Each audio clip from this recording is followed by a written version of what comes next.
Hola, buenas tardes y bienvenidas a todas y a todos a esta segunda parte del seminario de hoy, en la que vamos a hablar fundamentalmente de cómo compartir experiencias prácticas para pensar las posibilidades de coleccionar artes en vivo. En cómo se está pensando esa posibilidad desde diferentes instituciones, desde no solo el Reina, sino desde las instituciones que las tres ponentes son parte de ella.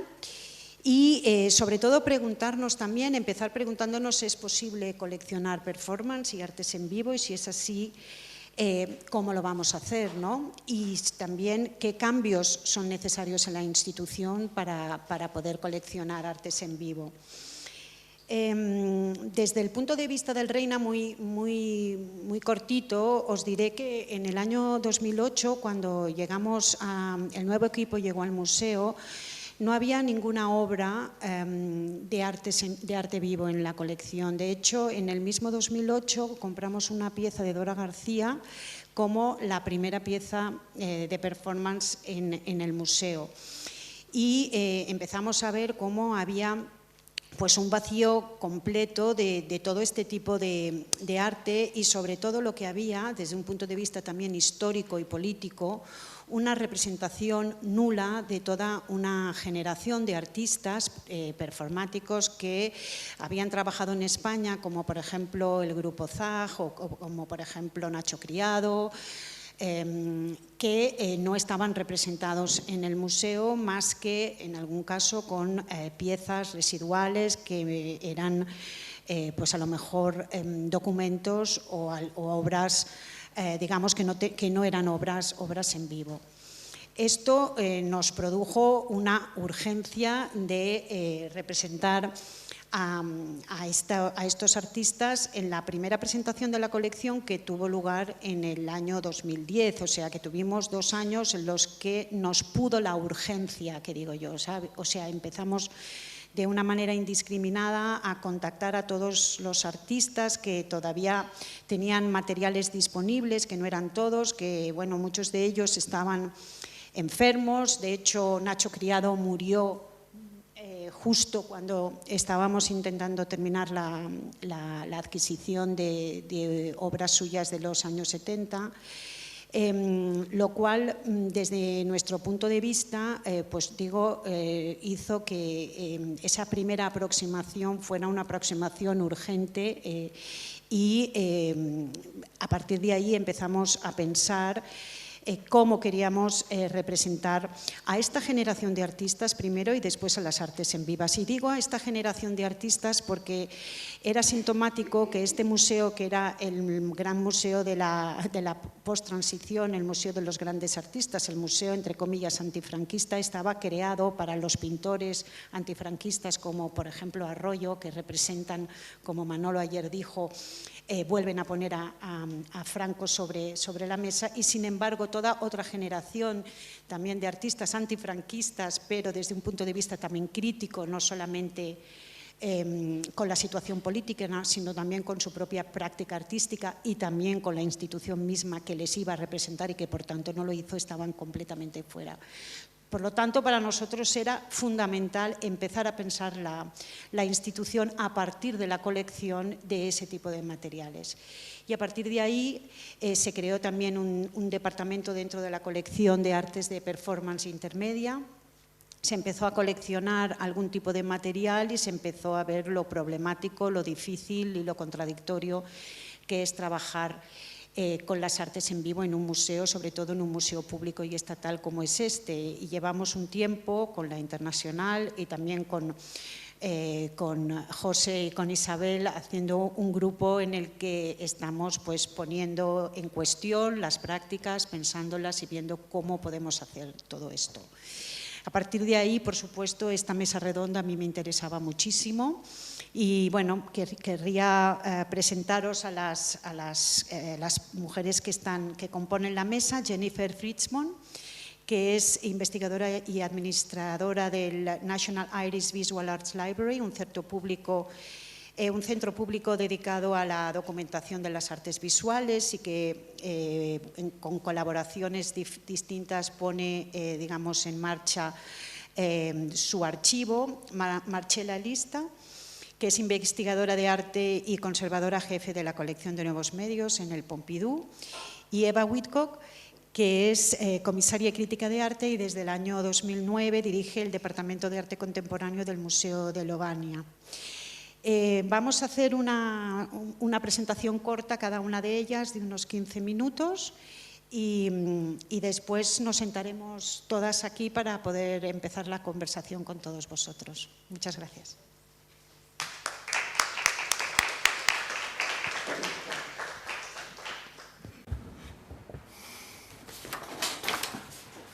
Gracias por la invitación, por estar aquí. Se oye muy bajo, por favor, hay que subir. Oh.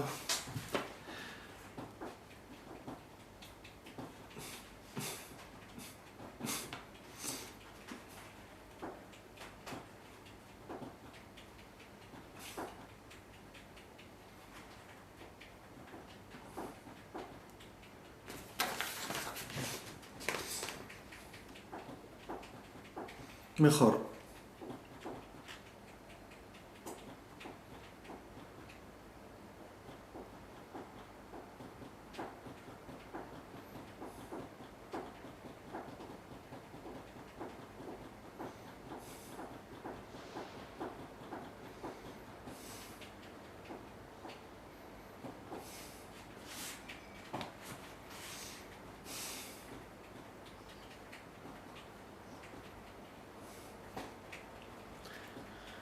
Voy a hablar sobre las prácticas de mi institución y hablaré un poco sobre los archivos y el tipo de material, y luego en la última parte de la presentación voy a hablar brevemente sobre dos ejemplos de comisariar lo efímero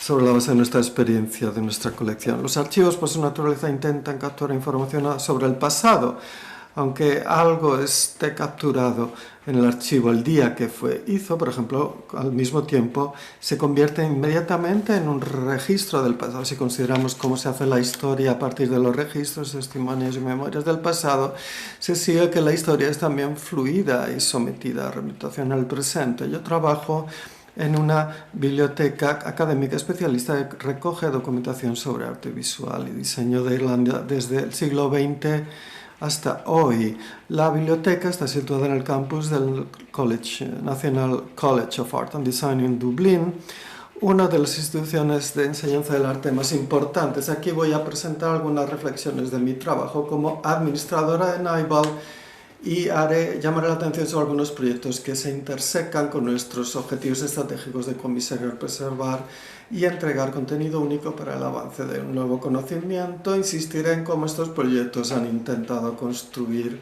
comunidad en las colecciones de NAIVAL mediante la participación activa con artistas y la comunidad más amplia del arte en Irlanda. Los archivos de los artistas son diferentes de otros archivos en su forma y contenido. La mayoría de las colecciones en NAIVAL se basan en documentación escrita de cosas efímeras en formas de comunicados de prensa, postales, cartas, imágenes, publicaciones, libros de apuntes de los artistas. Son predominantemente archivos visuales. También son diferentes en el sentido de que los archivos de los artistas son producidos por los propios artistas o por las organizaciones que apoyan su trabajo. Así que el contenido de los archivos de artistas pueden ser distintos en su formato. Los archivos de artistas suelen contener referencias a información personal, tales como quiénes eran sus amigos, dónde viajaron, y diarios que documentan sus experiencias. Las vidas y el trabajo de los artistas no se distinguen fácilmente en el archivo, son un registro de una vida vivida. Trozos de papel, billetes de avión, notas escritas en el dorso de un ticket pueden ponerse al lado de la propuesta de exposición o el discurso de aceptación de un premio del artista. Son efímeros que constituyen un documento archivo. Así que cuando se trata de crear archivos de prácticas efímeras, la cuestión de documentar se complica además por el hecho de que muchos de los artículos que verifican estos prácticos no estaban concebidos para la posteridad. Los efímeros son creaciones transitorias que no se pretenden retener o preservar, sino que se consideran mejor como documentos, documentos finitos de la vida diaria. Así que tenemos aquí un doble deslizamiento. Por un lado, el arte de la performance y otras formas existen en el presente momento de la creación y tienden a evadir la documentación. Por otra parte, los archiveros de cosas efímeras consisten en artículos coleccionables que no estaban previstos, salvo para un uso a corto plazo.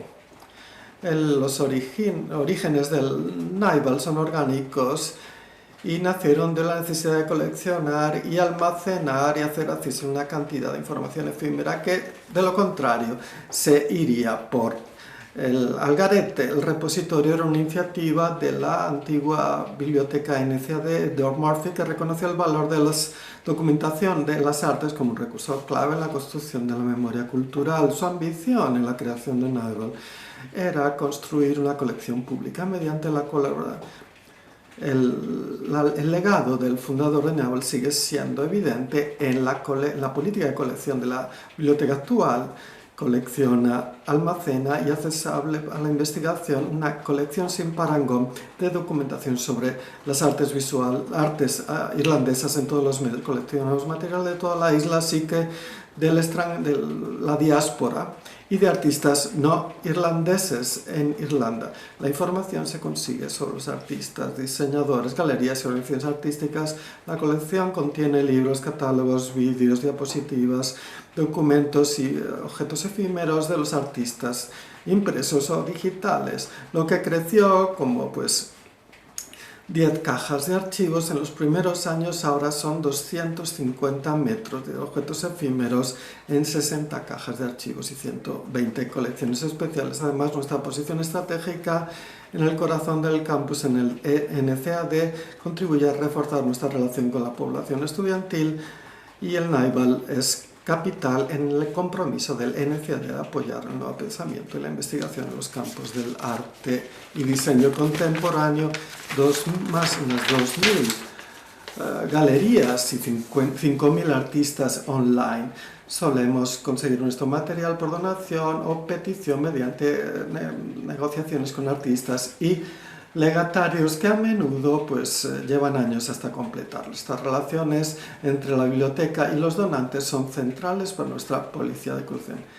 Es similar a un archivo en la medida en que viene de una organización o un individuo. La amplitud y el objetivo y el alcance de nuestras posesiones va mucho más allá de lo que puedo hablar aquí en esta presentación, y me gustaría centrarme en nuestra colección de arte de performance irlandés. Como institución de colección nos queremos capturar el ciclo completo de un arte efímero para que pueda ser accesible en el futuro. Mucho de la colección de Nibal viene de los 70 y los 80. En forma de comunicados de prensa, noticias, anuncios y otras formas de autopromoción que se produjeron antes de un evento. En cuanto a tal, vale la pena mantener la idea de que estos tipos de objetos efímeros son una forma de antedocumento que viene antes de ideas más convencionales de documento como registro de un evento. Se interesa considerar lo que indica este agujero en la información. ¿Qué dice ¿Qué quiere decir esta preponderancia del material promocional en los archivos en Nibal y la falta de documentos fotográficos? ¿Qué nos dice esto sobre el valor de lo que los primeros artistas de performance ponían en promover, pero no grabar o registrar su propio trabajo? Allí donde hay registros fotográficos suelen ser singulares momentos aislados en una performance. Uno de los aspectos más desafiantes de la investigación en las historias de performance es que el momento singular documentado en una fotografía a menudo no refleja la realidad, que los artistas estaban performando el mismo trabajo varias veces en diferentes lugares, y esto puede hacer que las historias de las performances sean más difíciles de investigar utilizando metodologías tradicionales de tiempo, lugar, fecha y cronología.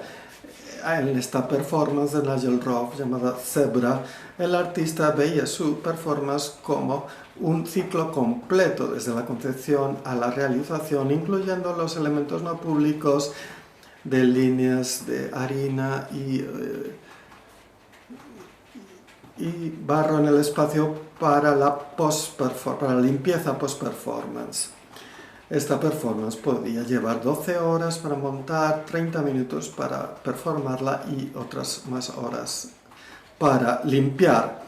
Heike Rons planteó la cuestión de a quién le importa lo que queda de las artes de performance después de que la acción ha tenido lugar. Describe los papeles discretos de archivistas y bibliotecarios con formaciones profesionales separados. Describe también cómo el estudioso del arte se apoya en el archivista para llevarles en la dirección correcta. Hugh Brockwell, en su trabajo Archivando al artista, documenta 3 aspectos: creación, comisariado y consumo, así como 3 públicos o constituentes: el archivista, el artista y el investigador. De otra manera, diferentes usuarios de un archivo pueden configurar cómo se coleccionan y consumen, escriben e interpretan las historias. Así que, ¿cómo construimos un archivo del arte de performance irlandés?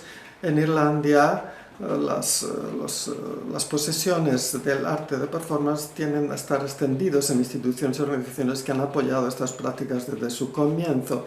Ejemplos serían el Museo Irlandés de Arte Moderno y los registros registrados en el Festival de Arte Internacional Irlandés EVA. Es importante señalar que mucho de ese material todavía está en los archivos personales. Algunos ejemplos aquí de recientes adquisiciones de artistas que muestran la diversidad de prácticas y geografía de los artistas de performance irlandeses y su actividad en los 80 y los 90, artistas que viajaron a Inglaterra, Escocia, Polonia y América del Norte durante esos años. La mejor manera de construir un archivo de prácticas efímeras precisa de un enfoque combinado de acceso a fuentes de nuevas colecciones con una distinta mezcla de material, pósters, comunicados de prensa, invitaciones, fotografías, catálogos, libros, revistas y publicaciones. También necesitamos asegurar la preservación a largo plazo de los efímeros digitales y la estabilidad de las colecciones en papel. La financiación para archivar es competitiva y vinculada a proyectos, y así podemos reforzar nuestras posesiones haciendo enfoques de artistas individuales. Estos archivos discretos de individuos pueden servir como puntos de acceso en el proceso de instalación de un fundamento de una investigación historiográfica en el futuro. La práctica de comisariar archivos de arte efímero para la visión pública puede ayudar a aumentar la conciencia del valor histórico de estas colecciones y su importancia cultural. En 2015 co-comisarié una exposición de efímeros y vídeos digitalizados en el Museo Irlandés de Arte Moderno, que empezó identificando eventos, exposiciones y relaciones que representaban momentos clave en la historia del arte performance en Irlanda. El enfoque a la exposición era presentar una mezcla de vitrinas pequeñas y más grandes con material agrupado temáticamente por décadas o medios. El enfoque documentó 20 años de actividades presentado con otras obras de arte. Este enfoque permitió una interpretación de hilos comunes en la documentación disponible y también los agujeros de información no disponible, quizás que indicaban puntos ciegos en la colección.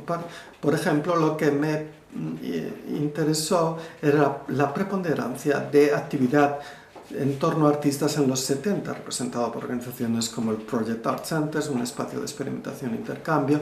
En respuesta a una falta de compromiso institucional con las artes de performance, se movilizaron los artistas para formar redes e iniciativas que llevaron a la producción de materiales autopromocionales que se reflejan en los archivos de efímeros de nuestra institución.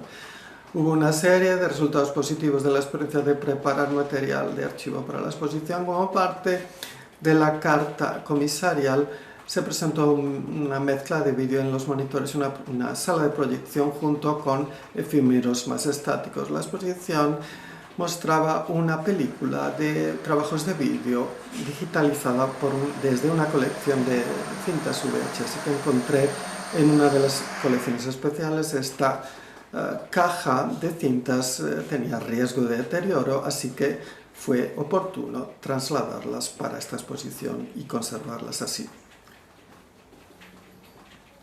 Otro resultado positivo de la exposición fue el comisionado de un artista performance irlandés contemporáneo que presentó un elemento en vivo en el espacio exposicional en la noche de estreno.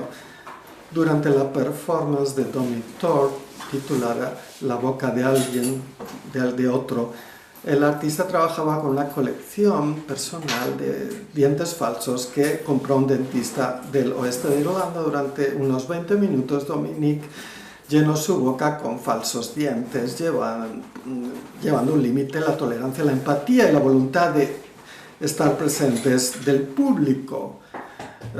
Más tarde escribió las palabras víctima y autor, perpetrador, con carbón en la puerta de entrada de la galería. Y esto llevó a los visitantes en la exposición a considerar qué es lo que quedaba después de terminar la performance, una vez que eliminó los restos de dientes falsos. En 2021 desarrollé este proyecto con una selección comisariada de efímeros e imágenes de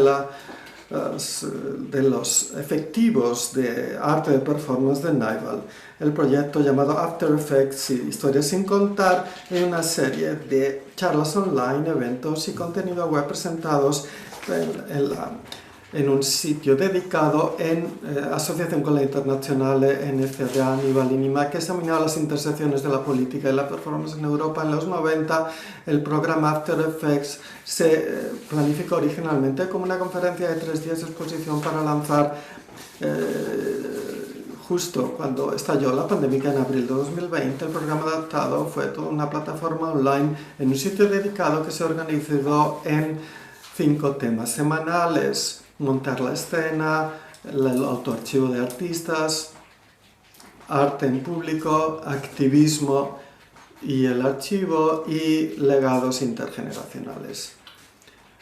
Estos temas se eligieron como una manera de accesar al material en el archivo sin insistir demasiado en los marcos temporales o las cronologías o historias diacrónicas. Las cuestiones que motivaron esta presentación online del archivo fueron, en primer lugar, cómo podemos hacer los contemporáneos los archivos históricos. Segundo, cómo podemos añadir nuevo conocimiento al material histórico.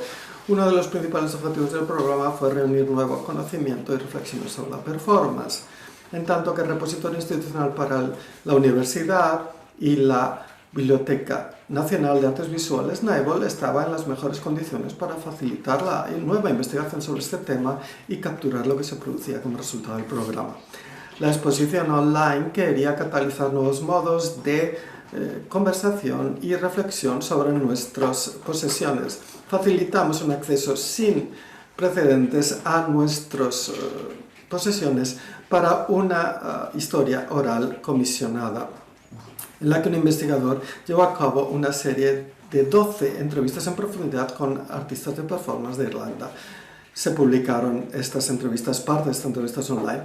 El sitio web fue activado mediante una publicación semanal de nuevo material y charlas y performance.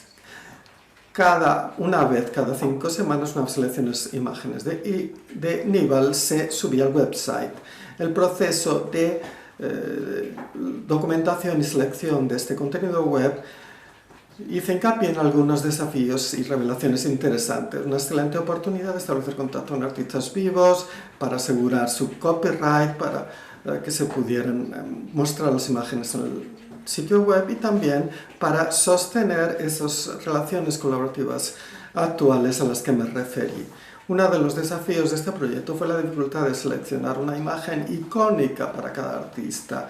Los trabajos de performance son inherentemente duracionales y el momento singular documento en fotografías nos refleja la realidad de los artistas que estaban performando el mismo, entre comillas, trabajo varias veces en diferentes lugares, o si nos ponemos la esencia del arte performance como ciclo completo.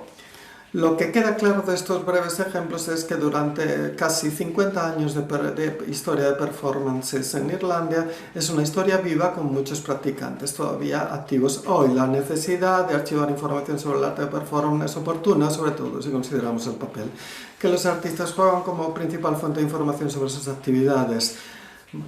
La mayoría de las veces los artistas vivos son los mejores para describir cómo tuvieron lugar los acontecimientos, se organizaron, se financiaron, se apoyaron, realizaron y documentaron. Los artistas suelen ser la única fuente de información sobre acontecimientos pasados, pero dando prioridad a los artistas como la encarnación de su propio archivo, también tenemos que recordar la falibilidad de la memoria cuando hay pocas opciones de verificar la información con recursos externos. El proyecto de documentar el arte de performance irlandés es un proceso que continúa y hay un creciente interés historiográfico en la forma de recientes exposiciones y publicaciones. Sin embargo, hay cosas que podrían inhibir el desarrollo de un único recurso institucional para el arte de performance de archivos, que es la cuestión de la dispersión. Muchos registros personales están todavía en posesión de los artistas e instituciones que tienden a tener su propio registro de actividad. Cuando se hacen ofertas de colecciones de performance para repositorios como Aníbal, los recursos para la digitalización y la compartición son limitados, y tal vez esto se basa también en una concepción más tradicional de la digitalización de objetos físicos que siguen en posesión de un único repositorio en vez de estar orientado a su representación solo online. Podría ser que un plan para el futuro para sostener y construir estos tipos de colecciones consistiría en entablar más formas de colaboración interinstitucional tanto en Irlanda y en otros campos, sobre todo dado que muchos artistas irlandeses han participado en el extranjero o elegido Europa como su residencia permanente.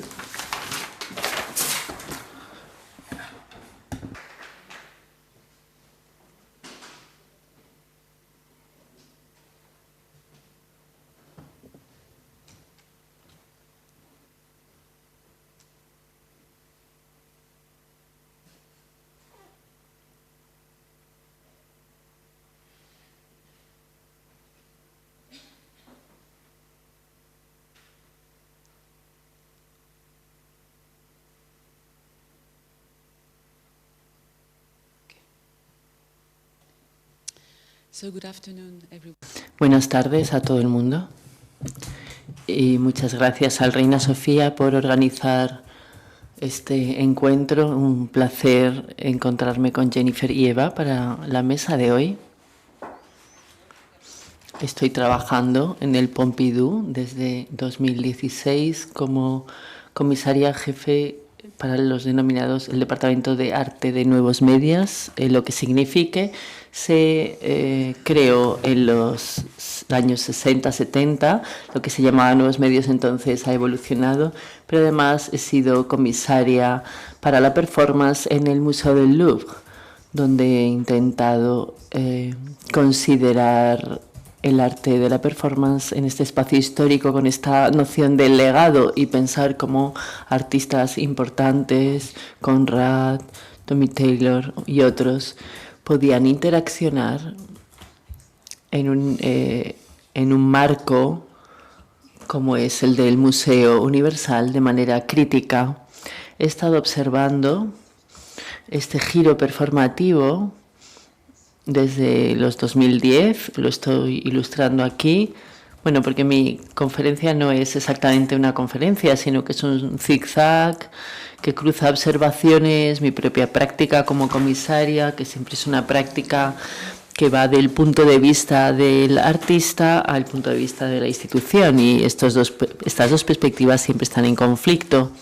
Así que sí, lo que llamo el giro performativo es un momento de juego terminológico y de confusión que lo podéis ver en los títulos de estas principales exposiciones que se desarrollaron a principios de los 2010, de la década de 2010. y que tienden a intelectualizar la noción de la coreografía, la danza y la performance, y al mismo tiempo desarrollar esta idea de dinámica participativa e interactiva de los propios públicos en el espacio expositivo, en el espacio de la historia. En reacción con esto, había estas dos grandes exposiciones que Boyana ya ha citado esta mañana, realizadas por Xavier Leroy, por un lado, que se preparó para la Fundación Antoni Tàpies, se llamaba Retrospectiva, que era una manera de pensar su propia práctica en términos históricos. Voy a hablar un poquito al respecto. Y la obra Momentos, que se realizó poco antes de que la obra 20 bailarines para el siglo XX, realizada para el MoMA. No voy a hablar muchísimo de estos proyectos, espero que los hayáis visto, o por lo menos hayáis visto algo de documentación al respecto. Se pueden describir como formas de tiempo cronológico, donde el tiempo de la historia, el tiempo del archivo, pero también el tiempo de la encarnación personal de la experiencia y esta transformación de la experiencia corporal en una narrativa, una narración subjetiva, se entrelazan, así como el tiempo del espectador, donde el público entra al espacio e interrumpe la performance cada vez que entra en el espacio expositivo. Era un espacio expositivo muy desnudo, como podéis ver, donde esta idea del reloj se espacializó a través del movimiento de estas performances, uno que se dirigía al público y les hablaba de su historia y de la manera en que habían conocido el trabajo de Xavier Leroy. Luego, la noción del archivo como extracto, como si estuvieras echando hacia atrás y hacia adelante, una coreografía, luego la imagen fija como una especie de tableau vivant de una coreografía, y os estoy enseñando algunas imágenes, y luego habría un espacio archivístico donde estaba la pregunta de qué hacer con los archivos de imágenes en movimiento. Se planteaba por parte del público, pero también de los performers, donde bueno, puedes estar imitando una imagen en movimiento, que no es la manera en la que sueles reactivar. Y luego esta meditación sobre con sustitutos, aunque están en negro y entonces no se ve muy bien, tenéis que acostumbraros. La vista era muy confuso no entender si esto eran personas vivas o artefactos. En segundo lugar, el segundo proyecto que complejizaba un poco esta visión histórica es Boris Charmat, junto con Sigrid Gareis y George Scholment. Es el proyecto Momentos, que se desarrolló en estos momentos, en 2012, en el Centrum für Künste und Art, un proyecto muy ambicioso. La escenografía era, ves estos módulos que podían estar de pie o tumbados, e invitaron a 10 mujeres artistas, podéis ver sus nombres aquí, a exponer sus archivos o, ofrecer a los comisarios sus archivos para que los expusieran.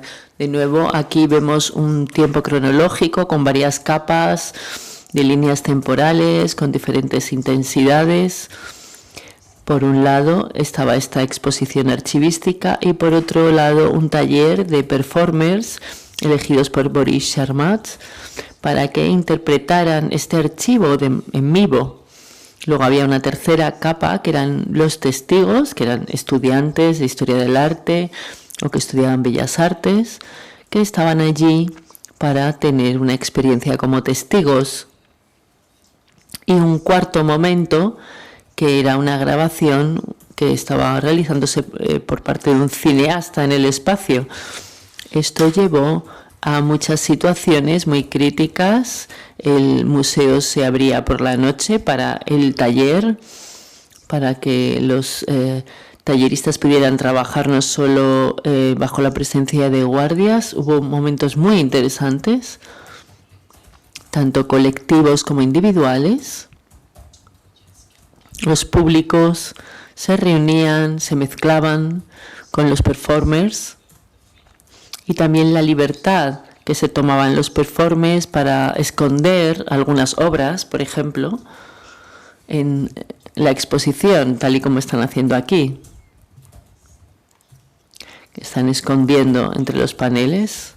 Y por último, este momento, que era una interpretación extrema de cómo puedes utilizar un material archivístico de manera viva. Esta es Meg Stewart, como podéis ver, que está utilizando un objeto de archivo que era las robetas Dress de Lynn Hershman Lesson, y utilizarla, se lo pone para hacer una performance con ello. Entonces esto modifica el objeto. Esto, por supuesto, no estaba planeado a priori, sino es lo que acabó sucediendo. Algunas intervenciones de los testigos. Estoy presentando esto y también la consecuencia de lo que pasa cuando introduces material de archivo de nuevo en el campo de la performance, que es lo que pasa también con, por ejemplo, la Ribot. Esta obra que se llama Walk the Chair, Camina la silla, se realizó en 2010, inicialmente en el Centro Pompidou y luego en el Centro Canal Pompidou en el 2019. Se empieza con la palabra movimiento, que va disparando diferentes citas, que va marcando en sillas muy comunes, plegables. Aquí podéis ver la manera en la que las sillas eran utilizadas en Bruselas, en Canal. Y esta es la manera, porque las tomó prestadas el año pasado, este año me refiero, en la Sala Alcalá, muy cerca de aquí, donde esta performance de la Ribot volvió a desarrollarse, tirando estas sillas por todas partes, y fue muy sorprendente cómo la performance actuó como una fuerza destructiva para este museo.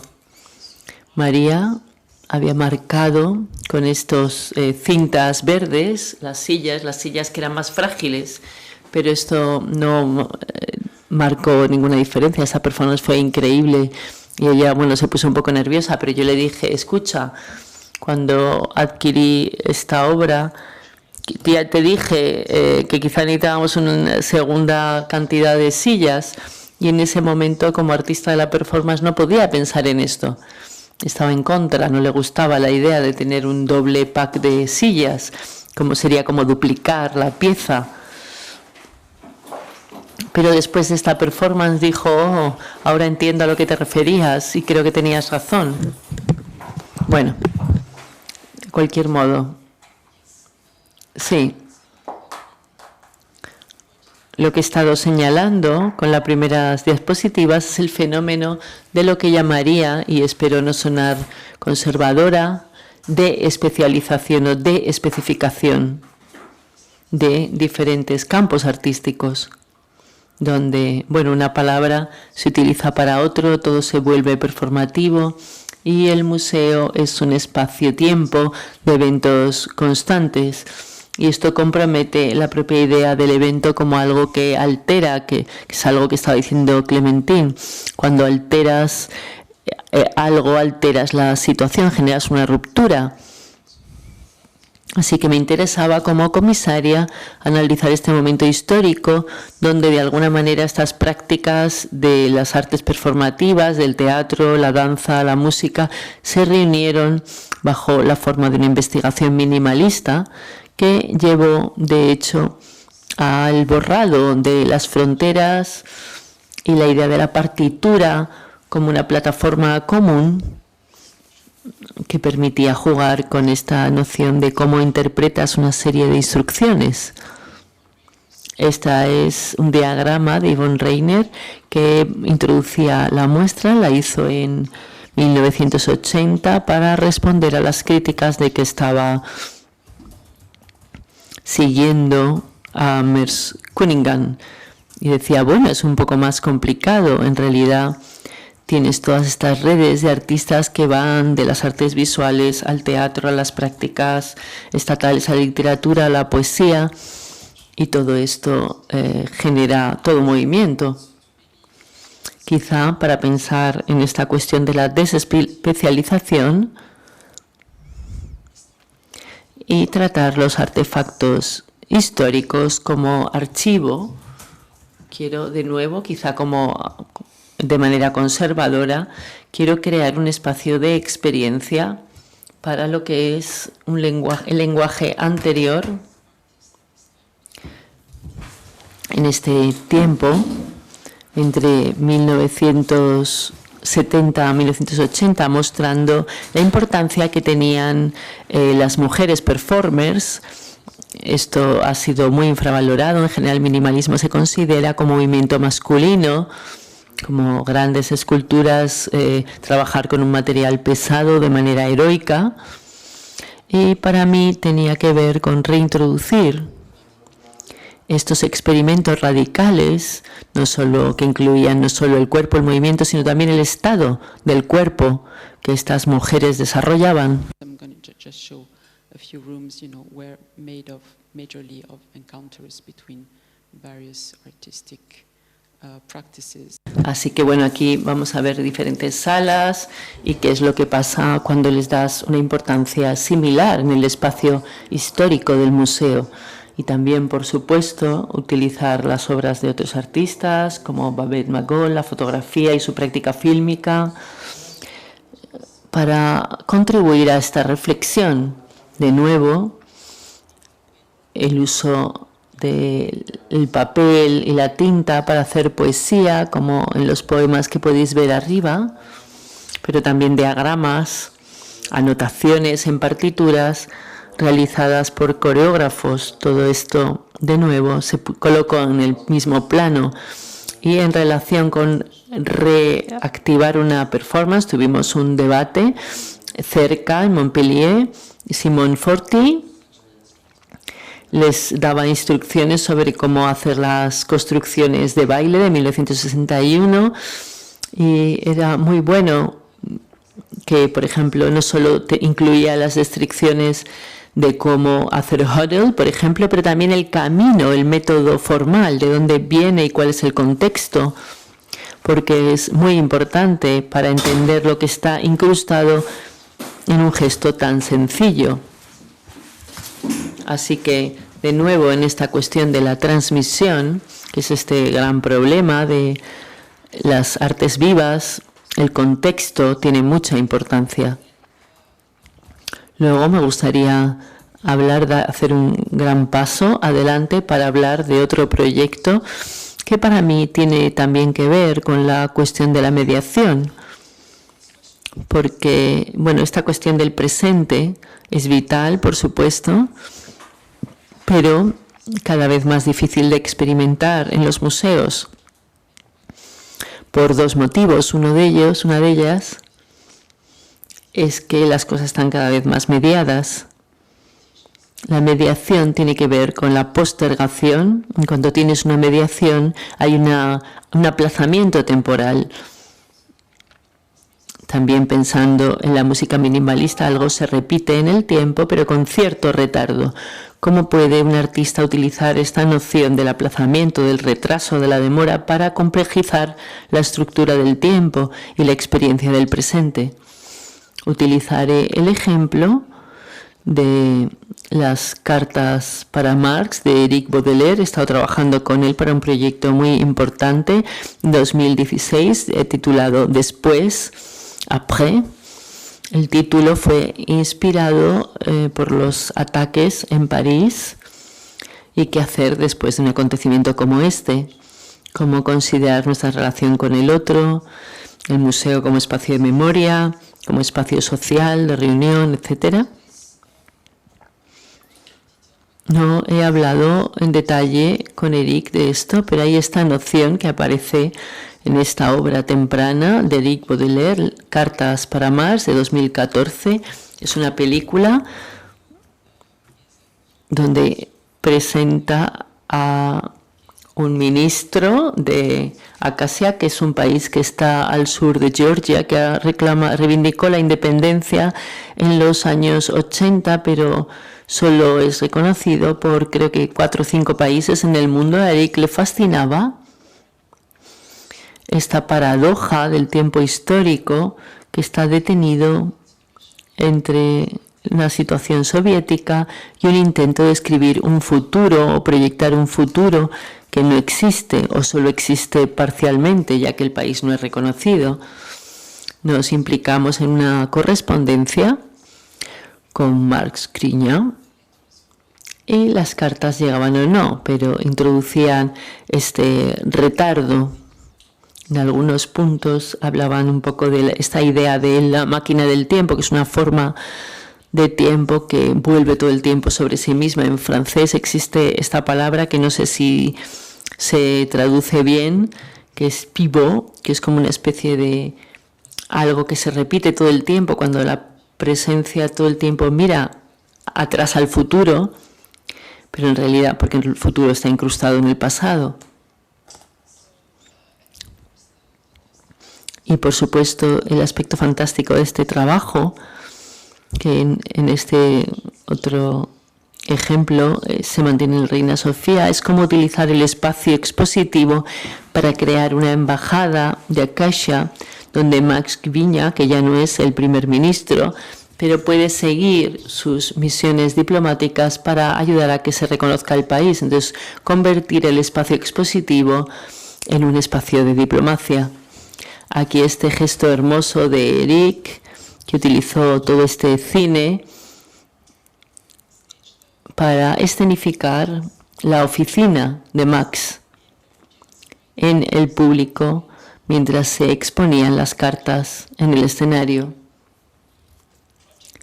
El proyecto que hicimos en el Pompidou era aún más complejo.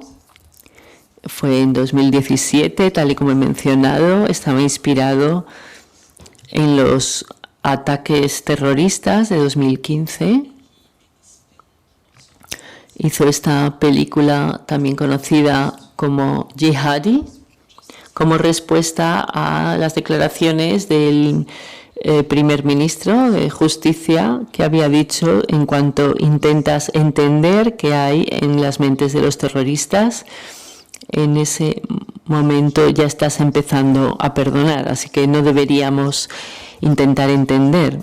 Por supuesto, la respuesta es: deberíamos intentar entender, aunque no tengamos una respuesta, poder formular preguntas, y la pregunta se formula al final como una exposición que organizamos de acuerdo a un abecedario. Había como un mural, extendimos cartas y un montón de archivos. Había también cartas que no se ven aquí, pero estaban, que empezaban con la A de arquitectura, C de conmemoración, H de hipnosis, porque por supuesto la idea de Eric es que los hombres franceses jóvenes y a veces las mujeres que son hijos del contexto migrante se sienten atraídos a la Al-Nostra y luego Al-Qaeda también, porque no encuentran su lugar en la sociedad. Así que, ¿qué es lo que les está pasando en este tránsito permanente en el que se encuentran? Y esto les puede llevar a creer que tienen que luchar con los terroristas. Todos estos términos aparecieron como maneras de plantear preguntas en torno al fenómeno. Y el dispositivo tenía esta tira, como he mostrado, pero también tenía la película en el centro del espacio. Esta es la galería, solía ser la Galería Sur, ahora se llama Galería 3, que está a nivel de calle y tiene esta interfaz con las calles, la veréis después. Hay muchas consideraciones sobre la cuestión del monumento, de la conmemoración para la letra C. Aquí para el capítulo de hipnosis teníamos obras históricas de la colección y todas las noches había debates sobre el capítulo considerado. Es complejo, pero resumiendo, hubo 12 días de exposición y cada día estaba dedicado a una palabra. La primera A de arquitectura, el espacio de debate de la tarde, y el debate no se grababa, elegimos no grabar nada de todo esto, pero había alguien, un profesional, lo podéis ver ahí a la izquierda, era un profesional cuyo trabajo es resumir los debates en la Asamblea Nacional en París. Así que esta institución política tiene un profesional cuya tarea es hacer resúmenes de los debates. Le contratamos para hacer esto para nosotros. Así que durante las noches leíamos, corregíamos y diseñadores gráficos hacían un poco la gráfica y esto se mostraba, se imprimía por la noche y se mostraba al día siguiente fuera y dentro del espacio, como podéis ver aquí. Así que era una presentación con doble lado y grafitis encima, como podéis ver. La idea de Eric era sustituir esta noción de sobreproducción de documentación a través de la grabación sistemática en vídeo de todo con este lenguaje escrito muy sintético para dar cuenta del núcleo del debate, algo que a mí me pareció fascinante. Os enseño algunas letras, por supuesto las imágenes formaban parte de los programas. Y la última letra era T para los tiempos presentes, que por supuesto era una manera de reflexionar sobre el tiempo. Aquí de nuevo hablaré de la máquina del tiempo, que funde todos estos tiempos diferentes. Y aquí había un abogado que tuvo una intervención. Y sí, bueno, voy a dejarlo aquí porque creo que ya he hablado bastante. Y le paso la palabra a Eva.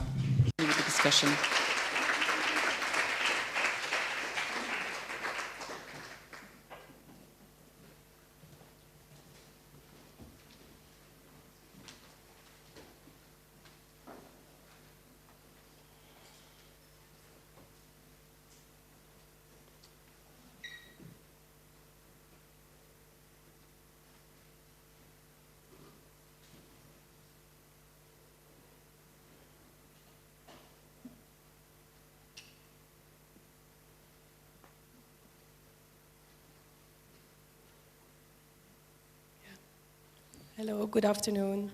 Hola, buenas tardes. Espero que todavía estéis despiertos. Gracias por invitarme. Es un tema muy interesante. Intentaré ser muy concreta sobre algunos ejemplos de cómo la colección y las performances se reúnen. En un primer momento es muy diferente el tipo de performance como algo que quieres mantener para el futuro. Trabajo en el Museo M en Lovania que trata arte histórico y contemporáneo. Es un viejo edificio, veis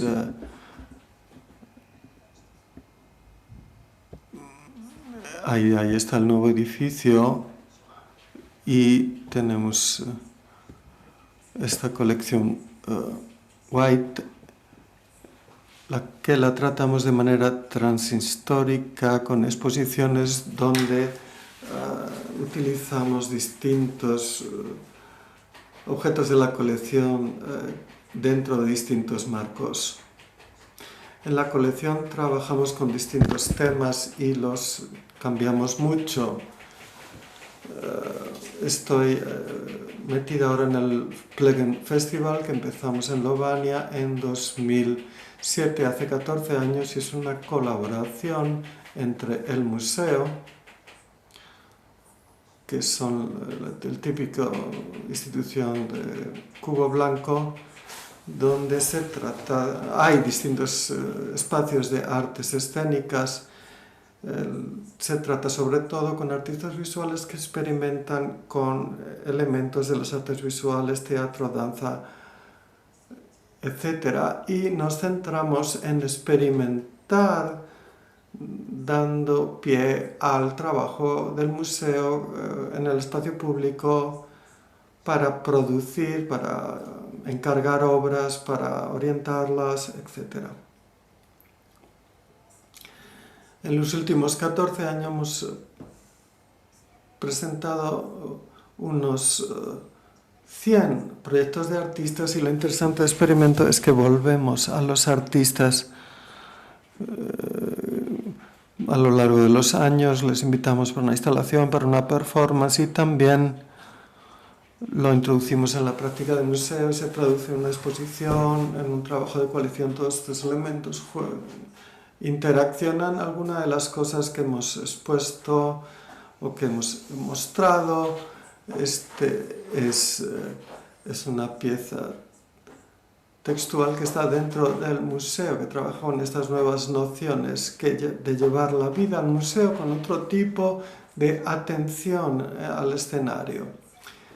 También hicimos varios proyectos en los que invitamos a artistas visuales que no han trabajado en escena antes para guiarles para crear algo nuevo. Con Mary Reed Kelly, por ejemplo, ella estaba interesada en traducir su trabajo fílmico a la escena, así que le ayudamos a presentarla. Y para ella fue una experiencia muy interesante, pero dijo, ahora sé que la cosa en vivo no es para mí, pero sirvió para mi práctica y me pareció interesante trabajar no solo para la cámara, sino también para la escena. Algunos trabajos que quizás habéis visto aquí en los últimos días, otro tipo de maneras de vivir o de experimentar lo vivo por parte de los visitantes en este contexto. Así que mirando un poco hacia atrás, este artista Guy de Conte, a la que hemos seguido desde el 79, mirando el material del pasado, trabajando con las actrices que vivían aún,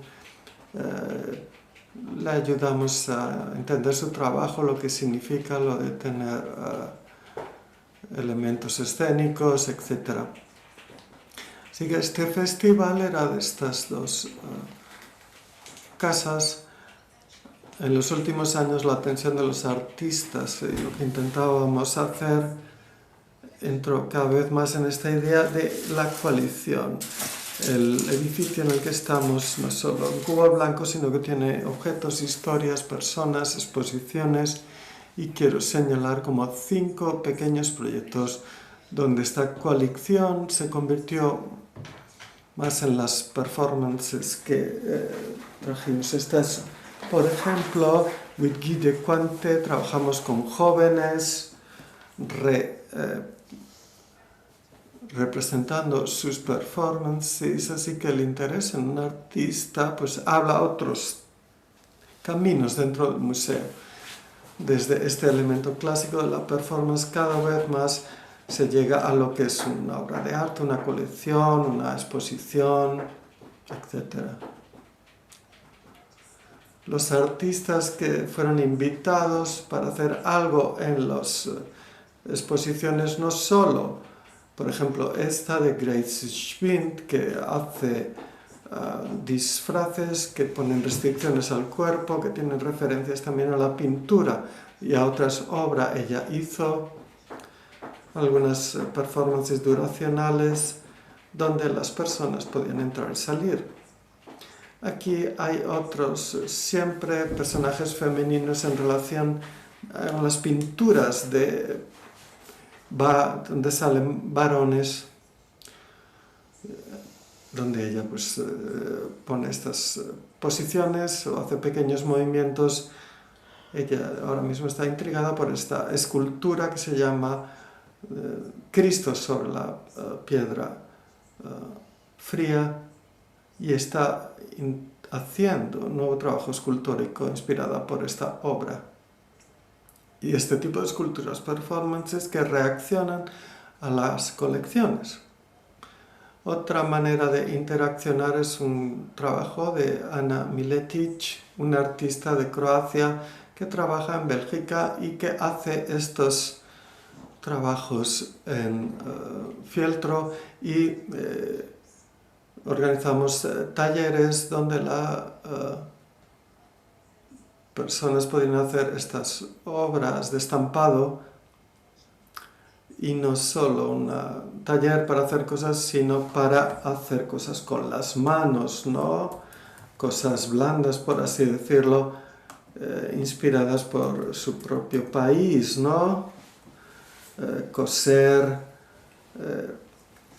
haciéndolo en casa, invitando a otras personas a participar fuera del arte ya durante la creación de estas piezas de fieltro. Las personas pues contaban historias, contaban experiencias, no solo se trataba de los trabajos en fieltro, sino de las historias alrededor. Hannah y ella pues forman parte de la obra, un trabajo presentado de otra manera, ¿no? Otra artista con la que hemos trabajado durante unos años, Béatrice Balcou, una artista francesa. Su trabajo va sobre el cuidado y prestar más atención a los objetos de arte, y ella hace performances sencillas, pues empaquetando y desempaquetando, así que pues le lleva mucho tiempo empaquetar y desempaquetar con mucha intención. Y si lo miras de una manera ceremonial durante 5 minutos y luego ella vuelve a hacerlo, todo el proceso pues dura como 1 hora, así que ella ha trabajado con muchas piezas de colección antes. Aquí trabajó un trabajo de Jansson, estas vasijas con agua. En estas performances, estas ceremonias, creaba una especie de doble, un placebo, como ella dice. Y estos trabajos se convierten en objetos. Hace performances con ellos, pero también los muestra. Y tenemos la versión en madera y la versión en cristal de Béatrice Balcou, y que ha sido adquirida por la colección del museo, y les presentamos en 2 ocasiones estas ceremonias donde desempaqueta las obras y está con ella en un círculo íntimo, por así decirlo. También una exposición con ella hicimos donde invita a personas a desempaquetar cosas y colocarlas en la galería. Así, por supuesto, con permisión del artista. Es un diálogo con Veronica Jansson y otros artistas y colecciones para trabajar de esta manera. Otro, Jimmy Robert, cuando le invitamos a hacer una muestra, cuando invitamos a artistas, les ofrecemos una exposición, pero también les damos el contexto de la colección, el museo, el edificio, la ciudad, y a él le intrigaba la colección que teníamos en nuestros almacenes y quiso incluir algunas obras en su acción, en su muestra, esculturas, vídeos de Lili de Jury, etc. Es un varón negro, reaccionó a algunas obras cuestionándolas o quizá más bien dialogando con ellas, y en la exposición él y una bailarina imitaron algunos de los movimientos y acciones que, por así decirlo, activaron el show, sino que interpelaron a las personas presentes en el evento. Y quizás para terminar, también la exposición que tenemos ahora es de Naufus Ramírez Figueroa, una artista guatemalteca. La invitamos hace unos 6 años para una residencia en el museo. Tenemos también algunos espacios de residencia, y hizo una nueva obra con muchos objetos, en su mayoría objetos museísticos de diferentes culturas africanas, asiáticas, europeas, de Guy de Brandy, del Metropolitan. pero también objetos de la vida cotidiana. Así que los dispuse de tal manera que los podía llevar consigo, arrastrarlos y exponerlos en las galerías del museo. Esta confrontación con la historia de la pintura de Europa Occidental, simbólicamente el llevar consigo el peso de la colección. Esto habla también de migración, de memoria, de violencia, trauma, y estas cosas para él eran parte de la iconografía que quería mostrar dentro de la colección, que va y viene también en las galerías contemporáneas, y al final pues lo desempaquetó todo y lo expuso en el suelo y se quedó como una instalación. Este trabajo y muchos otros lo que nos interesa es comisionar, producir, presentar. No tenemos una colección de trabajos de performance. Estamos muy metidos en ellos, pero muchas de las performances que organizamos están relacionadas con nuestra colección para darle vida a la colección. Esta obra, por ejemplo, fue traído por un coleccionista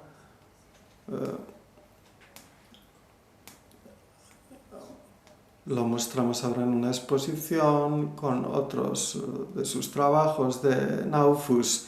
Me gustaría llamar la atención sobre cómo la colección y la performance interaccionan en el festival y en lo que hacemos, y no es solo pues invitar, sino también dar significado a la colección, invitar a artistas a trabajar con la colección.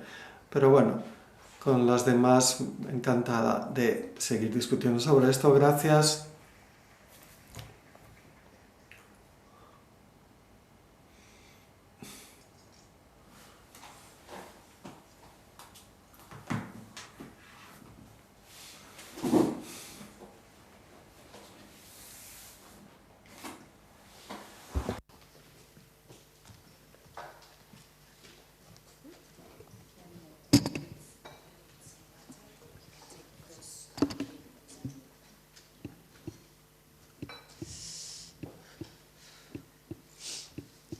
Bueno, muchas gracias a todas, y si queréis podemos empezar un turno de preguntas, si alguien tiene algo que decir, algún comentario, al compartir alguna experiencia.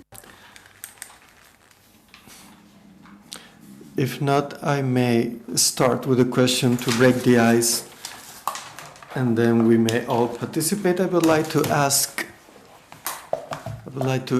you,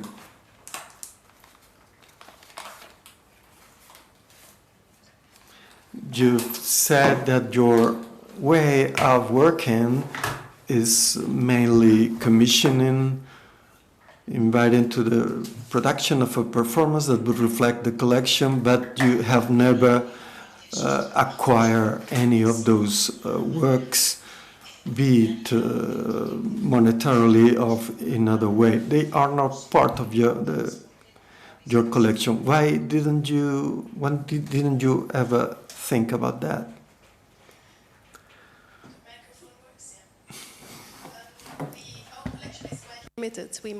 Nuestra colección es bastante limitada.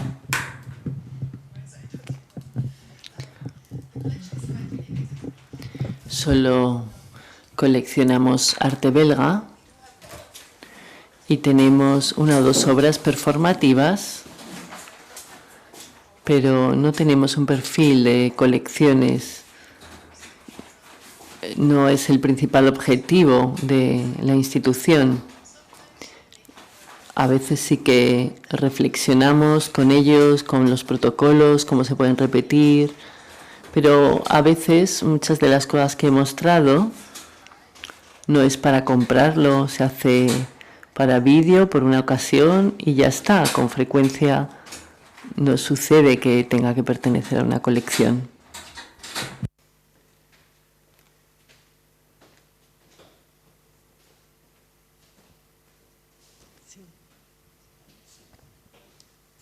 Yeah, I think that's very interesting. Creo que es muy interesante lo que has planteado. Tengo que decir que en el Pompidou no existe un departamento de arte performativo, ni en la colección, ni en los archivos, ni en el departamento de archivo, porque Bernard Wisten, que acaba de dejar el museo, pero bueno, trató de desarrollar la presencia de la performance en la colección, pero no veía la performance como algo específico, como un medio o algo que debería separarse de otros campos de expresión, en tanto que desde el punto de vista de la conservación pueden ser fotografías, pueden ser material de papel, puede ser un objeto, y esto pertenecería a varios campos de conservación. Así que no hay un enfoque conceptual de la performance como campo histórico, que es algo que alguien como Rosman Urlich construyó al principio y todo el mundo sigue bebiendo de esto, pero quizás sin cuestionarlo, diría, el campo de la performance como tal, porque tal y como has dicho, hay muchos artistas que van de la performance a otro medio, es algo muy orgánico de experimentar con el formato en vivo. La siguiente pregunta es, ¿merecería?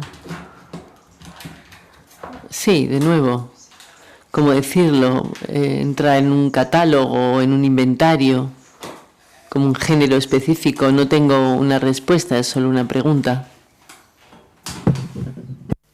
Bueno, yo desde el punto de vista del museo tengo que decir que sí que se creó, es una de las acciones que se han hecho ese departamento que se llama Performance e Intermedia, como para abrir digamos, el espectro, pero de todas formas hoy en día cualquier sección, la fotografía, la escultura, todas están completamente entrelazadas y pues lo mismo que le pasa al performance pasa en todo lo demás.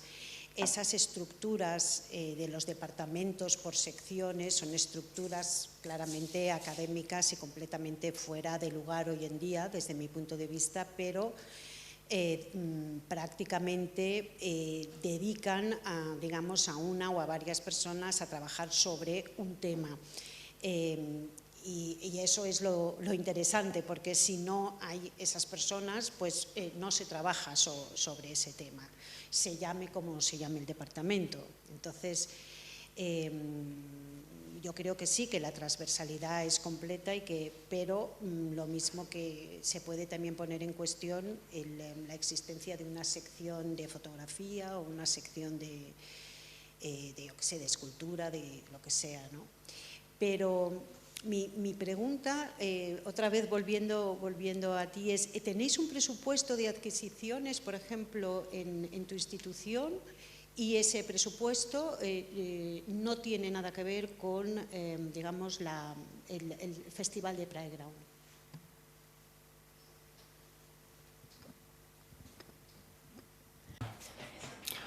Hay sí un presupuesto de adquisiciones para histórico y contemporáneo, pero esta lógica está fuera del festival, sí. Del todo, perfecto. ¿Alguien quiere participar o hablar de la experiencia de sus instituciones a la hora de trabajar con performance?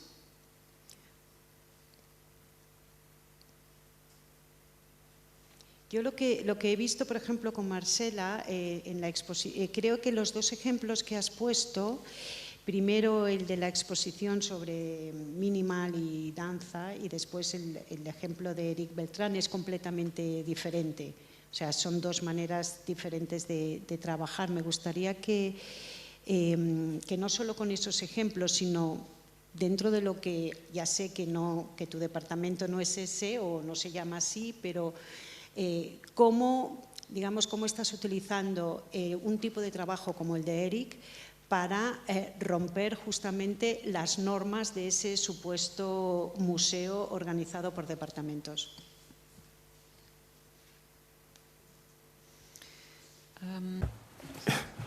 ¿Hay algo para responder sobre la adquisición de las performance hay también muchas cuestiones en liza, ¿no? ¿Cuál es la obra? Por ejemplo, pues hay cuestiones,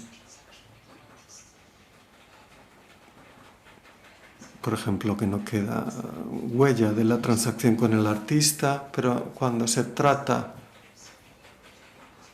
me ocupo de comisariar mucho trabajo de vídeo, hay mucha restauración que hacer, cosas que se hicieron en VHS en 16 milímetros, así que tenemos que volver al material original para tener la mejor imagen posible. Hay una materialidad de lo que queda de la performance que de nuevo nos vuelve a los medios y a la necesidad de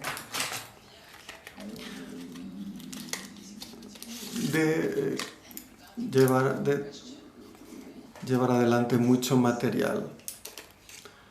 Pero respecto a la cuestión como comisaria de nuevos medios, me interesa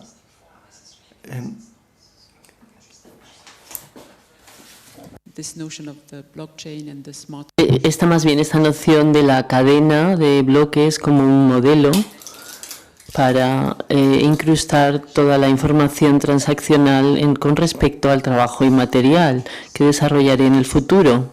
Esto se remonta a la historia de los certificados en el arte conceptual, es un capítulo más en este campo, todo junto.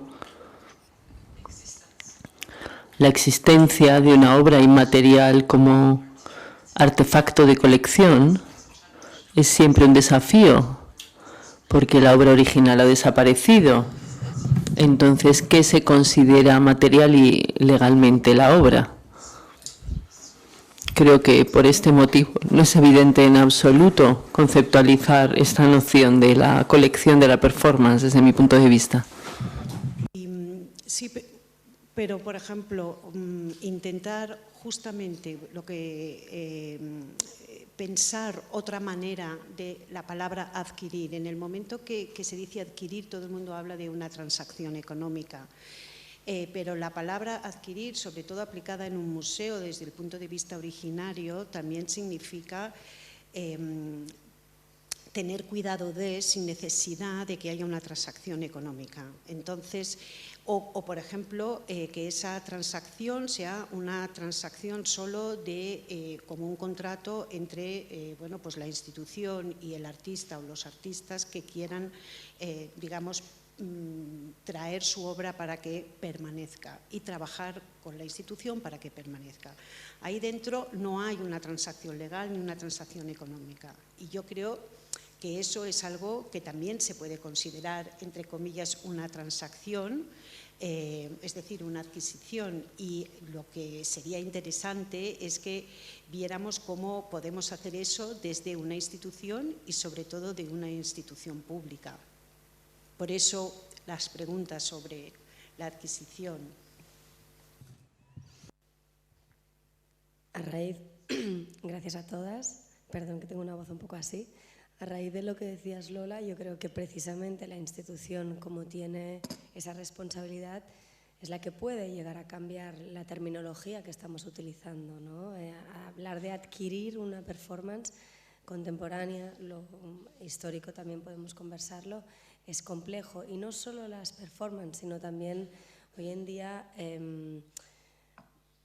actividades o proyectos artísticos que a lo mejor están relacionados con un poder simbólico. Por ejemplo, la Tate hace poco custodió una obra de Edgar Calel, que es un artista de una comunidad indígena de Guatemala, y solo lo custodia durante una temporalidad específica, ¿no? Y ya no se habla de acquisition, se habla de custodianship, también tiene sus problemáticas, pero quizás sí que las instituciones deberíamos intentar buscar otras palabras, otros acercamientos. Claro, ¿cómo coleccionar, por ejemplo, la pieza Xavier Leroy? Es que es imposible, sobre todo si se puede hacer tantas veces quiera, con tantos artistas como él quiera. Hay una parte de mutación y de variación que es específica, ¿no? Entonces, hay que ir adaptándose a estas posibilidades. Y un poco lo que decía Rosario, de conservar o acompañar, o Lola, ¿no? Desde el Reina, cómo hacerlo de una forma que sea pública, generosa, democrática y que aporte. Es bastante complicado. Y luego, una pregunta, Jennifer, que te quería hacer en relación a que decías cómo hacer del archivo algo contemporáneo, ¿no? Decías,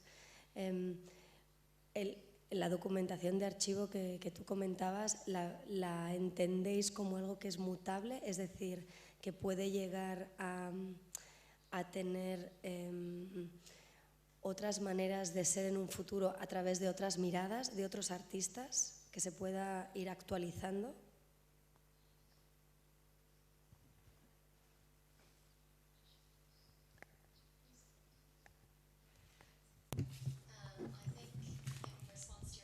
En respuesta a tu pregunta, que creo que es cómo ves la documentación de archivo, si se puede cambiar en el futuro, si va a cambiar y cómo va a cambiar.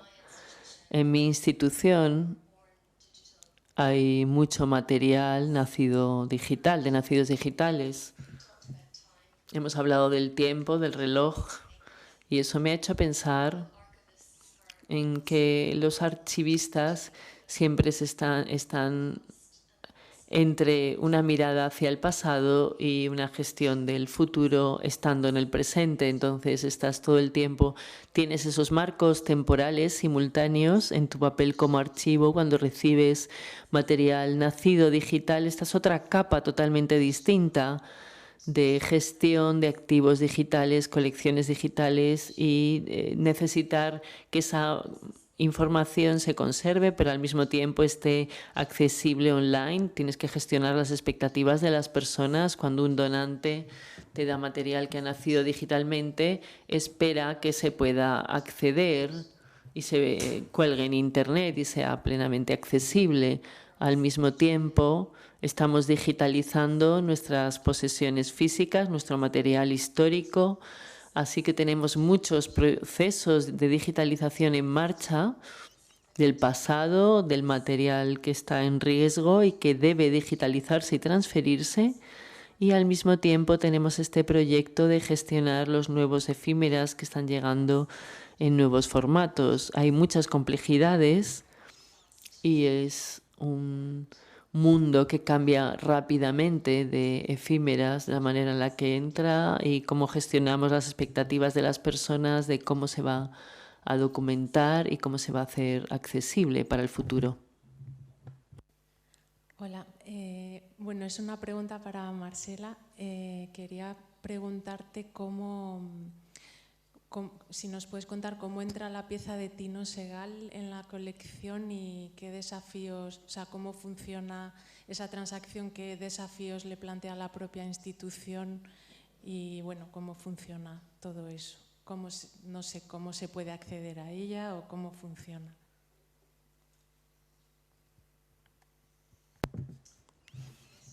Sí, muchas gracias por la pregunta. Como sabes, Tino Sehgal ha hecho una declaración conceptual para no dejar ninguna huella de memoria en su obra. O sea, se supone que no debemos fotografiarla, ni grabarla, ni dejar ninguna documentación, lo que incluye cualquier cosa que se pueda fetichizar, como entrar en una transacción o incluso los restos de un pago. Estoy haciendo un poco de rebobinado porque la compró antes, ha estado vendiendo pieza distinguida de manera totalmente inmaterial antes de Tino. Entonces esto sucedió sencillamente a través de un abogado con el que la institución contactó. Era el depositario de la pieza. De alguna manera, la transacción inmaterial se produjo entre el artista y el abogado y luego una operación más clásica entre la institución y el abogado. Así que esto es una respuesta a los puntos de cómo el arte de performance se tiene en esta transformación y también cómo concibes la transacción en relación con la herencia, con el patrimonio, con la institución. También, bueno, reaccionando a lo que he dicho antes, no quiero decir que el museo, como el MoMA o otro, no tenga una misión importante cuando coleccionan la performance, por supuesto. Están coleccionando toda la documentación posible. También están desarrollando un protocolo que ha sido decidido con el artista Simon Forti, en el caso de las construcciones de baile, y alguien que es asignado como delegado para transmitir la pieza cada vez que se ejecuta. Pero mi experiencia como comisaria me sorprendió cómo este proceso de transmisión con los estudiantes, la cuestión del contexto histórico no se tomaba en cuenta. Así que no importa hasta qué punto llegues, en las reflexiones siempre hay algo que se queda afuera, y en el futuro digo, vale, sí, intento documentar todo lo posible, lo que estoy haciendo ahora, pero la gente en 10 años puede decir, ¿por qué no pensó en esto? Era muy evidente. Así que desde el punto de vista del arte performativo, de nuevo, si lo comparamos con las tradiciones en vivo, que son el teatro por un lado, y los rituales, las ceremonias, hay algunos elementos o protocolos codificados que están incrustados en la cultura en vivo, que permiten, o el ritual o el teatro, que permiten que se transmitan a la siguiente generación. Y mi sensación, quizá de nuevo sea un poco iconoclasta, pero es que la manera en la que el museo, que está construido en mantener, en conservar objetos físicos, artefactos, cuando se acerca a este campo, siempre hay algo que se pierde. Porque de nuevo, esta persona que ha sido nombrada por Simon Forti para transmitir la pieza para MoMA, quién sabe, en 10 años, por supuesto, ella lo transmitirá a otra persona. Pero el problema es, estoy segura que la relevancia de esta obra de arte en el futuro puede tener otros pasajes y necesitar otro tipo de enfoques y consideraciones si quieres responder al espíritu original de la pieza. Esto es algo que no puedes planificar con anticipación. Bueno, quizá, espero no haber confundido la cuestión más. Sí, quiero agradeceros porque creo que ha sido muy fascinante este debate y lanza tantas preguntas. Me remonta a lo que Bojana Kunst estaba diciendo cuando planteaba cómo coleccionar el trabajo, cómo se colecciona el trabajo en una situación performativa. Y también esta idea del parentesco temporal, que sería la pista transtemporal que nos permite entender una performance antigua en el contexto actual. Pero lo que me interesa también es esta cuestión del archivo del artista, porque francamente no creo que los archivos de los artistas sean explotados por el mercado todavía, aunque algunas empresas sí están comprando y ahí tienen académicos trabajando para las galerías privadas que están creando la geografía o el archivo detrás de un artista. Y no sé si recordáis a John Leyson, sufrió muchísimo en las manos, digamos, para lograr que no compraran el archivo, y en un momento determinado acabó entrando en la Tate. Incluso entonces, antes de morir, Barbara Simbini les estaba empujando, no pagaron nada por el archivo del artista. Así que creo que hay una herida dolorosa en torno a la cuestión de los archivos de los artistas. Me pregunto también dos cosas. La primera son las etnografías de la performance, porque si miramos la antropología, remontándonos a Marcel Griol y su metodología de documentar una performance, por ejemplo en Mali, era posicionar a la gente en diferentes ejes que tomaban los diferentes medios. Uno estaba escuchando la narrativa que contaba otra persona, el otro estaba grabando desde arriba, el otro estaba haciendo una grabación sonora. Hay muchos saberes en la etnografía que, para bien o para mal, reaparecen cuando intentamos documentar una condición liminal. Y no es un motivo menor que tengamos un nuevo tipo de fabulación crítica hacia Civic Harmon que nos permita encontrar otra manera, otro enfoque que no sea el enfoque etnográfico colonial, pero que también aborde el archivo y los documentos. Entonces, la cuestión de la relación entre la persona que está haciendo la performance, ya sea un individuo o un equipo, y la persona que documenta, desde mi punto de vista, tiene que desarrollarse mucho más, es nuestro problema actualmente, y empieza con el tipo de contratos que ofrecemos para que se firmen, nos guste o no, firmamos un copyright para una pequeña conferencia incluso. No estoy acusando a nadie, sucede todo el tiempo. Y en ese momento, la documentación de ese momento liminal donde estuvimos en el escenario y hablamos, ya ha sido adquirido de una manera muy banal, con una grabación muy banal por parte de una institución. Pero al mismo tiempo puedes tener una performance y un montón de personas que la están grabando con la cámara. Así que creo que el desafío comisarial es trabajar más con abogados, trabajar con abogados desde el principio y con artistas y negociar más formas de protección. Protección en un sentido serio, porque cuanto más compleja sea la situación política, la idea de volver al cuerpo, de abandonar el cuerpo como lugar de expresión son muy reales. En Alemania hay toda una nueva generación de danza, de gente que está haciendo performance con las que no puedo conectar, que no pueden conectar con Simon Forti.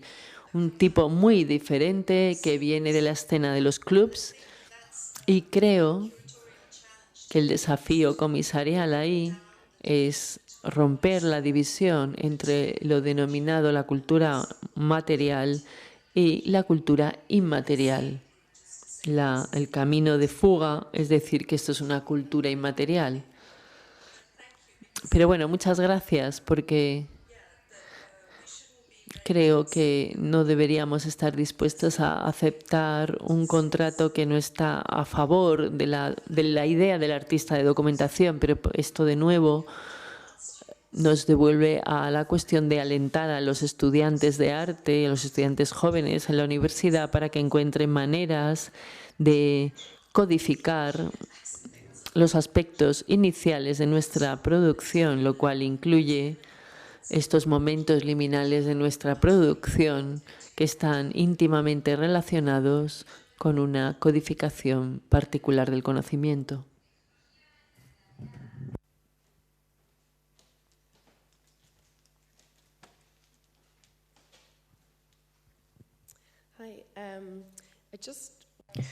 Hola, quería volver muy rápidamente a la cuestión de la performance como género, porque estaba pensando en esta lógica de la colección con lagunas y esto está impulsado por la idea de que no tenemos performance en la colección o que lo que hemos tenido en el pasado es solo documentación que vive en los archivos, sino como obras de arte. Imagino que esto, bueno, es un poco esta lógica de las lagunas, pero el peligro de trabajar con esta lógica es descontextualizar la práctica de la performance, incluso del conjunto de la obra del artista. Y en relación con esto, estamos teniendo conversaciones sobre adquirir un archivo de un artista de performance y esta idea de, pero representamos sus prácticas performativas en la colección. ¿Y qué hacemos? Vamos a su archivo y seleccionamos determinado material que tiene que ver un poco con la performance, porque esta es la idea que estamos construyendo. Pero de nuevo, esto hay que discutirlo, se está discutiendo abiertamente, así que esto es un poco... me gustaría oír vuestras ideas al respecto, porque creo que ahí hay una lógica que hay que explorar un poco más. Y la segunda cuestión tiene que ver con esta idea de propiedad de la performance. Hemos coleccionado 11 obras de performance. Lo que he aprendido, lo principal que he aprendido del proyecto es que los artistas mismos, desde el punto de vista de sus propios esfuerzos de protegerse a sí mismos legalmente, de pensar la idea de... piensan en una propiedad distribuida, en una obra en concreto por Jesse Jones y Sarah Brown, que se llama El contrato esquivo, que tiene que ver con el consentimiento y la autonomía corporal. Se dirigieron a nosotros cuando les abordamos. Llegaron con unos criterios muy específicos de acuerdo con los cuales la obra de arte era auténtica, y esto incluía la creación de recursos comunes que fueran accesibles para cualquiera que quisiera acceder a ellos, y documentos de metodología también. También los derechos de la obra no eran exclusivos, por ejemplo, la banda sonora y la documentación fotográfica. También la insistencia en tener una prueba del artista. Así que es con una edición, con la prueba del artista. Entonces, bueno, y al mismo tiempo creaban unos guardianes. Había 4 guardianes internos y externos de la obra de arte. Pero llegaron con esto desde el principio. Para nosotras fue muy interesante pensar en ello, qué significaba poseer una obra como esta. Y esto tiene también un aspecto legal y es un modelo muy interesante, muy interesante. Lo siento, esto no es una pregunta, es una reflexión y un montón de conexiones. Bueno, imagino que mucha gente aquí tiene experiencias parecidas cuando ha coleccionado performance, y seguro que tiene monográficos interesantes, porque de nuevo, bueno, es una situación caso por caso, pero estos modelos, esos prototipos son muy útiles. Por ejemplo, esta idea de la posesión distribuida.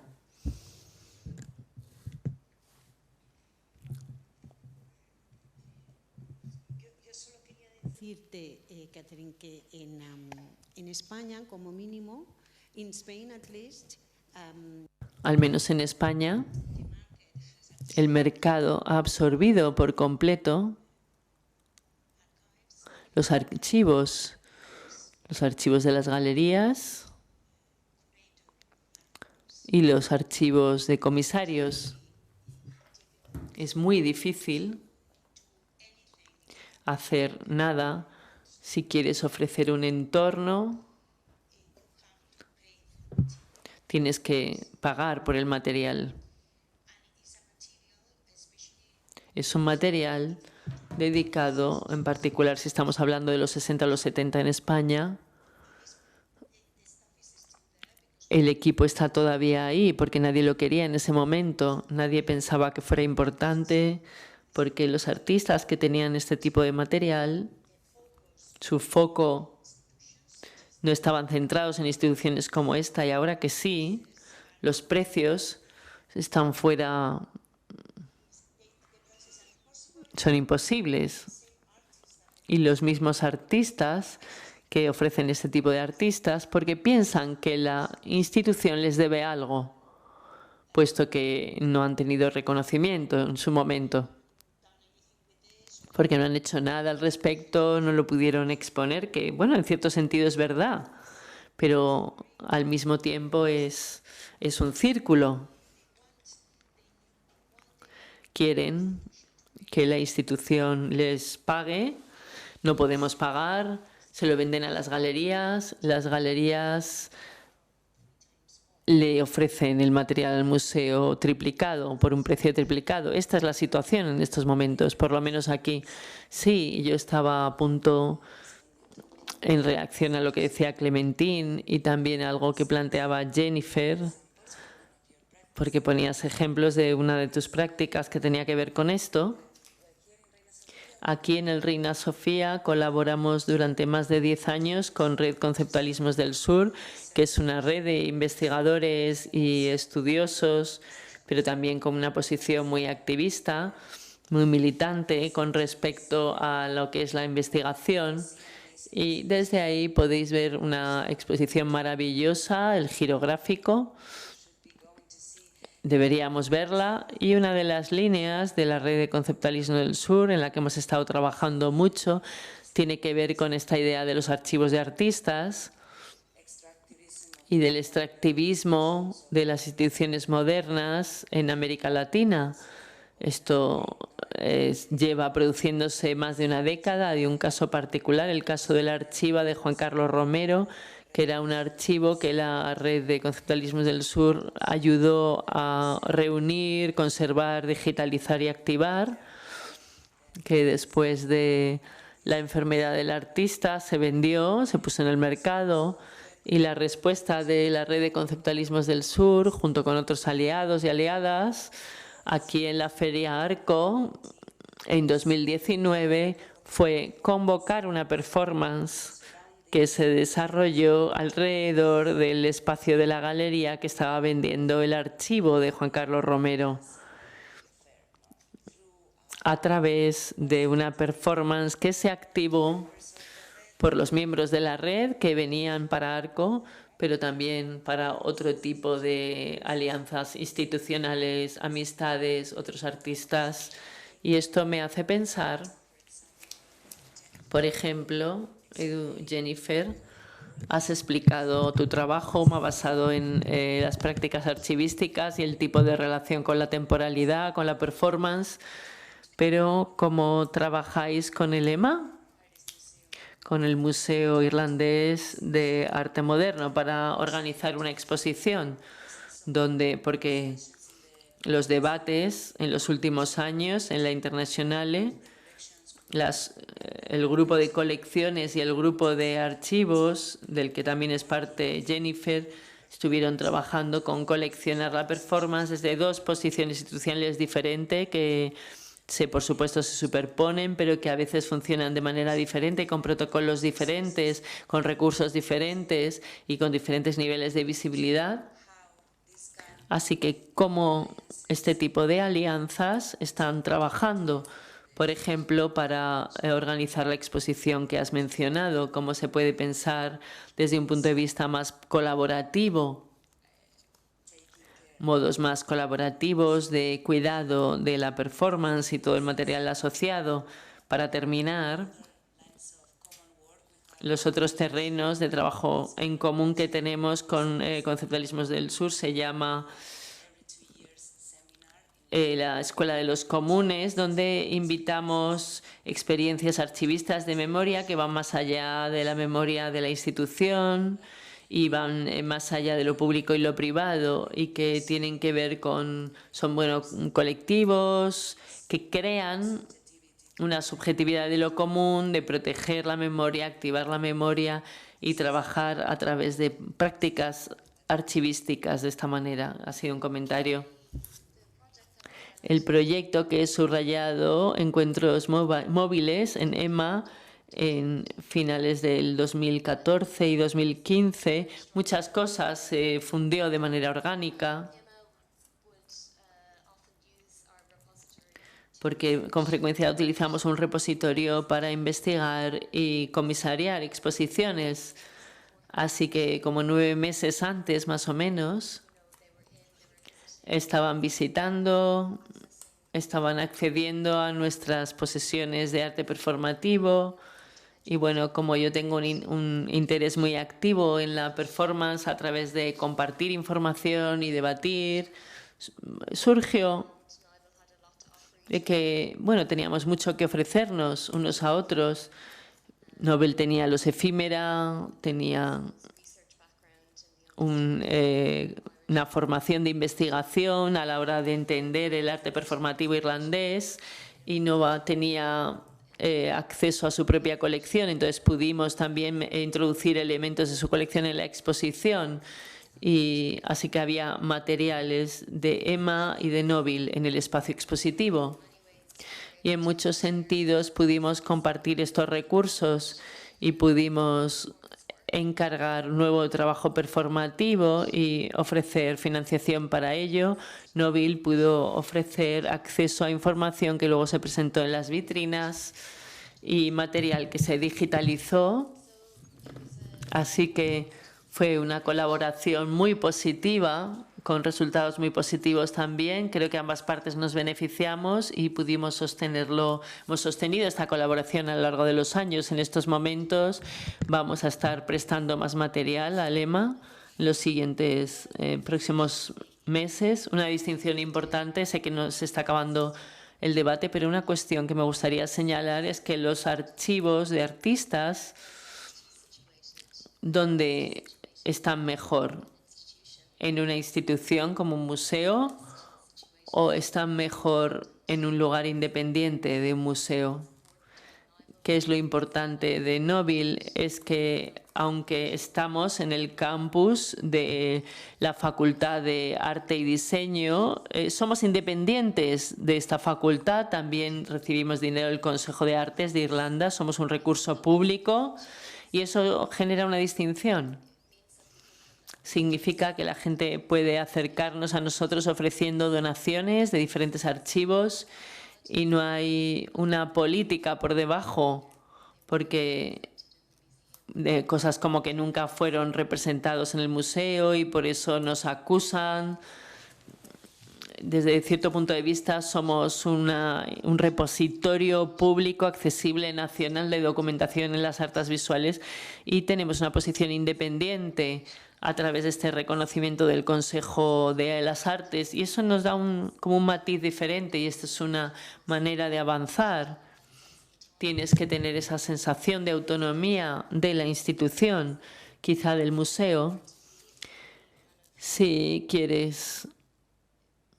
No sé cómo decirlo, no sé hacia dónde voy con esto, pero en lugar de estar encerrado en un museo y representar solo artistas de museo, hay algo en ser un repositorio nacional que marca cierta diferencia.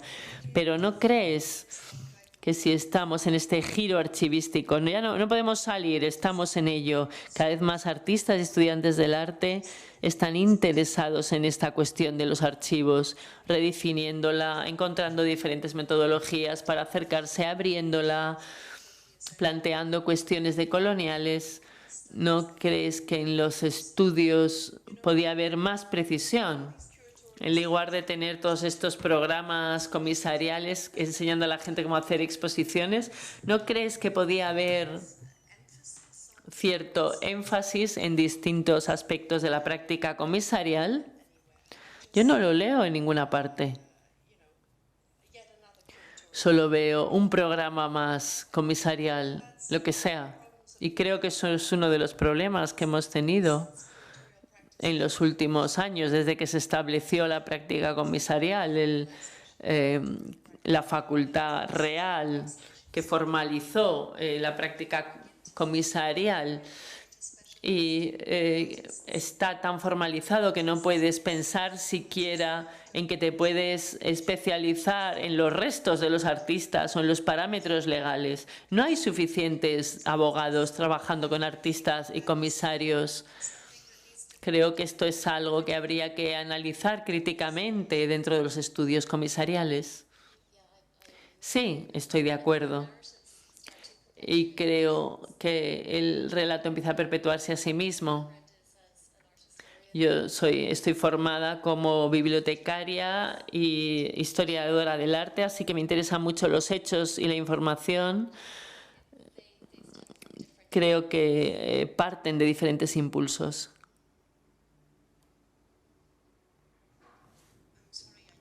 Lo siento, quiero decir lo último. No quiero sonar obsesionada por el mercado, pero la verdad es que cada vez más, si los archivos van a ser privados porque las instituciones públicas no pueden comprarlos, porque están siempre ahí para comprarse, si no los compras no los consigues. Entonces los comprarán coleccionistas privados, que es lo que está pasando. Y los estudiantes Nadie en nuestras prácticas comisariales, los historiadores, no podrán acceder a ellos. Y esto es lo que está pasando, creo, o esa es la sensación que tengo. Así que, desde cierto punto de vista, mi interés es intentar encontrar formas de rodear, solventar la situación, ver cómo podemos inventar maneras de hacer las cosas, coleccionar sin ser parte de este mercado.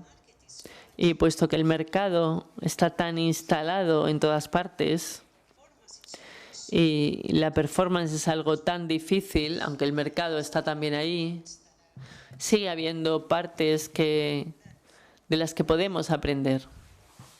No sé si lo explico bien, pero puedo añadir una cosa, solo un pequeño detalle.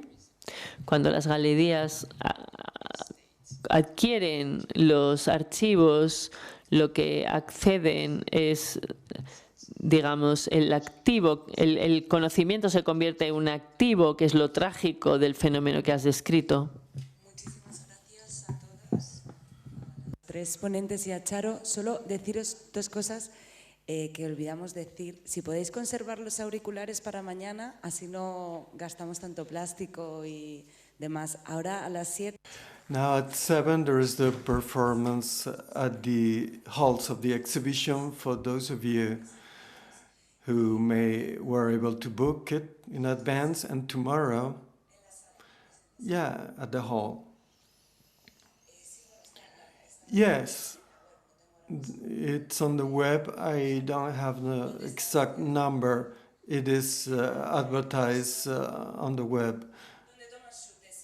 Yeah, at the Thomas Schutte, the meeting point. I would like to tell you that tomorrow we start at 10 a.m. with Livia. Sorry, just a moment. From the Lumbung Gallery, they will speak about the experience of the gallery, and then the Roundtable of Artists working with institutions. So thanks a lot. It's been a long and hard day. Thank you for your presence and participation. Thank you.